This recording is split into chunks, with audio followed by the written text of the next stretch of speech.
வணக்கம் அன்பானவர்களே, வாழ்த்துக்கள். God bless you all. Israel, America, Iran மற்றும் லெபனான் யுத்தங்கள் இன்று வரையிலும் என்கிற தலைப்பில் இந்த வீடியோவில் நாம் ஒரு சில விஷயங்களை பார்ப்போம், சிந்திப்போம். முடிவுக்கு வராத ஒரு யுத்தமாக தொடர்ந்து போய்கொண்டிருக்கிறது. ட்ரம்ப் அவர்கள் இந்த நாளில் தன்னுடைய அறிக்கையில் 3 விஷயங்களை சொல்கிறார். பாருங்கள், ஈரான் பேச விரும்பினால் நேரில் எங்களை அழைக்கலாம். இனிமேல் இஸ்லாமாபாத்தில் பேச்சுவார்த்தை கிடையாது. இது ஒரு நேர விரயம். பாகிஸ்தானில் போய் பேச்சுவார்த்தை நடத்துறது ஒரு வேஸ்ட் ஆஃப் டைம். ஐஆர்ஜிசி தலைமையில் ஏகப்பட்ட குழப்பங்கள். அங்கே யார் தலைமை, யார் முடிவெடுப்பார், யாருடைய பேச்சு உயர்ந்திருக்கிறது என்கிற அந்த நிலையில் ஐஆர்ஜிசியில் ஏகப்பட்ட குழப்பங்கள் இருக்கிறதை புரிந்து கொண்ட ட்ரம்ப் அவர்கள் இப்பேற்பட்ட ஒரு அறிவிப்பை இந்த நாளிலே சொல்லியிருக்கிறார்கள்.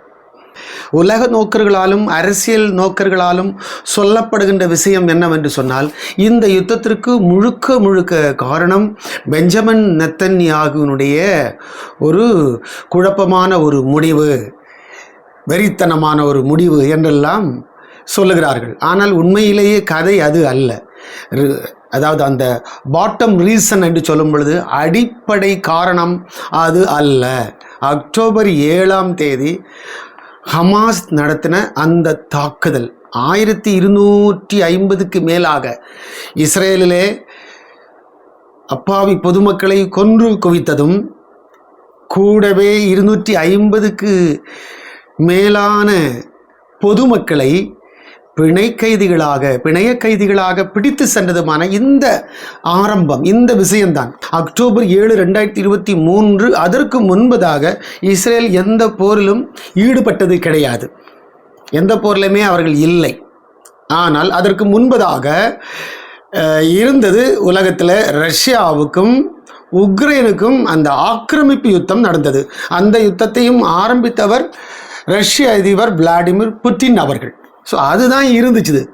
இதுதான் ஒருவேளை இஸ்ரேலை யுத்தத்துக்கு இழுத்து செல்லுமோ என்கிற ஐயத்தில் கிறிஸ்தவ நோக்கர்களால் சொல்லப்பட்டது. ஆனால் அது அல்ல. வேறொரு விஷயம்தான் இஸ்ரேலை இந்த யுத்தத்துக்கு கடுமையாக இழுத்து விட்டது. அது என்னவென்று சொல்லும் பொழுது ஹமாஸினுடைய தாக்குதல். இது யாரும் எதிர்பாராத ஒரு தாக்குதலாக இருந்தது. ஆகையினால இப்பொழுது நடந்து கொண்டிருக்கின்ற இந்த முடிவு எட்டப்பட முடியாமல், இதற்கு ஒரு முடிவே யாராலும் சொல்ல முடியாத அளவில் நீண்டு கொண்டே போய்கொண்டிருக்கின்ற இந்த யுத்தத்துக்கு முதல் காரணர் நிச்சயம் இஸ்ரேல் அல்ல பிரியமானவர்களே, அது ஹமாஸ் தான் முழுக்க காரணம். அது இஸ்ரேலுடைய பாதுகாப்பு அமைச்சர் இஸ்ரேல் காட்ஸ் அவர்கள் சொல்லும் பொழுது அவர் என்ன சொல்கிறாருன்னா, லெபனானில் நாங்கள் பிடித்த இடத்தை ஒருபோதும் லெபனானுக்கு திரும்ப என்ன செய்ய மாட்டோம், விட்டு தர மாட்டோம். கிட்டத்தட்ட 14% 18% இடங்களை இப்பொழுது இஸ்ரேல் லெபனானில் தன்னுடைய கஸ்டடியில் வைத்து கொண்டிருக்கிறது. ஆனாலும் இப்பொழுது ஒரு 10 நாளாக ட்ரம்ப் அவர்கள் ஒரு போர் நீட்டிப்பு விஷயத்தை அவர்கள் அறிவித்தபடினாலே லெபனானிலேயும் இப்பொழுது அந்த வார் சஸ்பென்ஷன் நீண்டு கொண்டே இருக்கிறது. ஆனால் இஸ்ரேல் பிடித்து கொண்ட இடம் பிடித்ததுதான். 1700க்கு மேலான ஹிஸ்புல்லா தீவிரவாதிகள் கொல்லப்பட்டிருக்கிறார்கள் என்கிற தகவலும் வந்து கொண்டிருக்கிறது. மீண்டும் ஈரானை தாக்குவதற்காக யுஎஸ்எஸ்னுடைய ஆப்ரஹாம் லிங்கன் அந்த போர்க்கப்பல் உட்பட கிட்டத்தட்ட 3 ஸ்ட்ரைக் குரூப்ஸ் தயாராக இருக்கிறதை உலக செய்திகளிலே நாம் பார்க்க முடியுது. மேக்சிமம் மே மாதம் 1ஆம் தேதி வரை இது இந்த மாதிரி ஒரு அமைதலுக்குள்ளாய் கடந்து செல்கிறதை நாம் காண முடியும். அதற்குள் ஈரான் இந்த வாய்ப்பை, இந்த அமைதி பேச்சுவார்த்தை வாய்ப்பை பயன்படுத்தாவிட்டால் மீண்டும் அபாயகரமான போர்களுக்கு அது வழிவகை செய்கிறதாய் இந்த போரின் போக்கை நாம் காண முடிகிறது. இஸ்ரேல் சொல்லும் பொழுது மீண்டும் தாக்குதல் நடத்துவோம், இலக்குகளை முடிவு செய்து விட்டோம், அமெரிக்காவின் ஒப்புதலுக்கு காத்திருக்கிறோம் என்று சொல்லி பெஞ்சமின் நெத்தன்யாகு அவர்களும் சொல்லிவிட்டார்கள். இஸ்ரேல் காட்ஸ் அவருடைய அடுத்த ஒரு பதிவில், ஒரு செய்தி பதிவில் நாம் என்ன காண்கிறோம் என்று சொன்னால், Israel avoids the US green light to take Iran back to the dark and stone age. Israel ஆகிய நாங்கள் வெயிட் பண்ணி காத்து கொண்டிருக்கிறோம். ட்ரம்ப் அவர்களிடத்திலிருந்து எப்பொழுது அந்த கிரீன் சிக்னல் வரும் என்று காத்து கொண்டிருக்கிறோம். அப்படிப்பட்ட அந்த கிரீன் சிக்னல் கிடைக்கும் பட்சத்தில் ஈரானை பழைய கற்கால நிலைமைக்கு கொண்டு சென்று விடுவோம் என்று அவரும் அப்படிப்பட்ட ஒரு பதட்டமான செய்தியை அவரும் வெளியிட்டிருக்கிறார்கள். ரஷ்யா சார்பாக, இன்னும் சீனா சார்பாக, இந்திய சார்பாக, யூகே சார்பாக எல்லாம் வெளியிட்டிருக்கிற தகவல்கள் என்னவென்று நாம் தற்போது பார்க்கும் பொழுது சீனாவை சார்ந்தவர்கள், ரஷ்யாவை சார்ந்தவர்கள், இந்தியாவை சார்ந்தவர்கள், யுனைடெட் கிங்டத்தை சார்ந்தவர்கள், இப்படி ஈரானில் தங்கியிருக்கிற மக்கள் உடனடியாக அந்த நாட்டை விட்டு வெளியேற வேண்டும் என்று சொல்லி அப்பேற்பட்ட ஒரு பதட்டமான அறிக்கைகளை இந்த நாடுகள் வெளியிட்டிருக்கிறது. சைனா, ரஷ்யா, இந்தியா, யூகே போன்ற நாடுகள். இதனாலே அநேக மக்கள் வெளியேறி கொண்டிருக்கிறதையும் நாம் காண முடிகிறது. லீவ் ஈரான் வித்தின் 24 hours என்கிற அந்த ஒரு அலர்ட் செய்தியை மற்ற நாடுகள் வெளியிட்டிருக்கிறபடினாலே மே மாதம் 1ஆம் தேதி நிச்சயமாக இந்த போர் மீண்டும் பெரிய அளவில் வெடிக்கும் அல்லது ஆரம்பிக்கும் என்று நாம் உணர முடிகிறது. அதற்குள் ஒருவேளை சுமூகமான பேச்சுவார்த்தைக்கு ஈரான் அமெரிக்காவை அழைக்கிறது என்று சொன்னால் அது ஒரு நல்ல விஷயம் என்று நாம் எதிர்பார்க்கலாம்.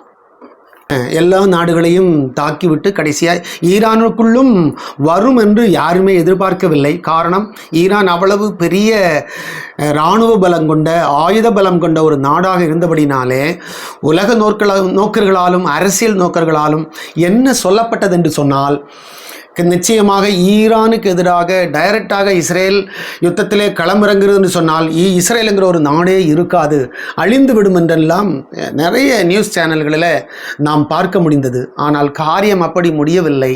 இஸ்ரேல் என்கிற அந்த குட்டி பையன், குட்டி நாடு ஈரானை தாக்கிவிட்டு இன்றைக்கும் கம்பீரமாக நின்று கொண்டிருக்கிறது என்று சொன்னால் இது தேவனுடைய கிருபையாக இருக்கிறது. உன்னை தொடுகிறவன் என் கண்மணியை தொடுகிறான் என்கிற அந்த வார்த்தைகளின்படியாகவும் தேவ வசனத்தின்படியாகவும் இஸ்ரவேல் நின்று கொண்டிருக்கிறது. இது ஏன் இப்படிப்பட்ட ஒரு வெற்றி இவர்களுக்கு இனிமேல் உண்டாகிறது, இனிமேல் கிடைக்கிறது, கிடைக்கப் போகிறது, கிடைத்து கொண்டிருக்கிறது என்று நாம் சிந்தித்து பார்க்கும் பொழுது, இஸ்ரேல் என்கிற அந்த யூத மக்கள் எப்பொழுது அவர்கள் சொந்த நாட்டிலே கால் வைத்தார்களோ அந்த நாளிலிருந்து அவர்களுக்கு இனிமேல் ஜெயத்தை கொடுக்க வேண்டும் என்று சொல்லி கர்த்தர் தீர்க்க தரிசனங்களை உரைத்திருக்கிறார். அவர்கள் 3ஆம் முறை மீண்டும் இஸ்ரேலுக்கு வரும்பொழுது அவர்களுக்கு கிடைப்பதெல்லாம் ஜெயம்தான். சற்று டேமேஜஸ் இருந்தாலும் ஜெயம் என்பது அவர்கள் தலைமேலே அமர்ந்திருக்கின்ற ஒரு தெய்வீக கிரீடமாக இருக்கிறது. ஆகையினால் இஸ்ரேல் ஜெயித்து கொண்டே இருக்கும் என்பதில் சந்தேகமில்லை. காரணம், இஸ்ரேல் ஜெயித்து அங்கே நின்றால்தான் பைபிள் என்கிற அந்த புஸ்தகத்தில் சொல்லப்பட்டிருக்கின்ற அந்த தெய்வீக அத்தியாயங்கள் கொண்ட அந்த தீர்க்க தரிசனங்களும் வார்த்தைகளும் நிறைவேறி போகும். ஒருவேளை இஸ்ரேல் அங்கு இல்லாமல் போய்விட்டது என்று சொன்னால் அந்த தீர்க்க தரிசனங்களுக்கு அர்த்தம் இல்லாமல் போய்விடும். அப்படி தேவன் ஒருபோதும் அனுமதிக்க மாட்டார். இஸ்ரவேலை அங்கே நிற்க வைப்பார். ஆனால் இஸ்ரவேல் அங்கே நிற்க அந்த இஸ்ரேலின் கைவசம் உள்ள அந்த ஜெருசலேம் தேவாலயம், இப்பொழுது நின்று கொண்டிருக்கின்ற மசூதி, இவையெல்லாம் உலகத்துக்கு ஒரு பாரமான கல்லாய் நிற்கும் என்றுதான் தீர்க்க தரிசனம் சொல்லுகிறதை மீண்டும் உங்களுக்கு நினைவூட்டுகிறேன். ஜெருசலேம் பாரமான கல்லாய் மாறும், அதை கிளப்புகிற யாவரும் சிதைக்கப்படுவார்கள் என்பது கிமு 600 காலங்களில் சொல்லப்பட்ட தீர்க்க தரிசனத்தை நம் காலத்தில், நம் நாட்களில் மெய்ப்பித்து தேவன் காட்டிக்கொண்டிருக்கிறார். அதை உலகம் பார்த்து கொண்டிருக்கிறது. ஸோ மே மாதம் 1ஆம் தேதிக்கு மேலே யுத்தங்கள் வருகிறதா அல்லது ஈரான், அமெரிக்கா, இஸ்ரேல் சமாதான உடன்படிக்கை உண்டாகிறதா என்பதை நாம் பொறுத்திருந்துதான் பார்க்க வேண்டும். எதுவானாலும் வேத வசனங்கள், தீர்க்க தரிசனங்கள், கர்த்தரின் வார்த்தை ஒருபோதும் மாறவே மாறாது. பிரியமானவர்களே, thank you all. Thanks for watching. God bless you all. சிந்திப்போம்.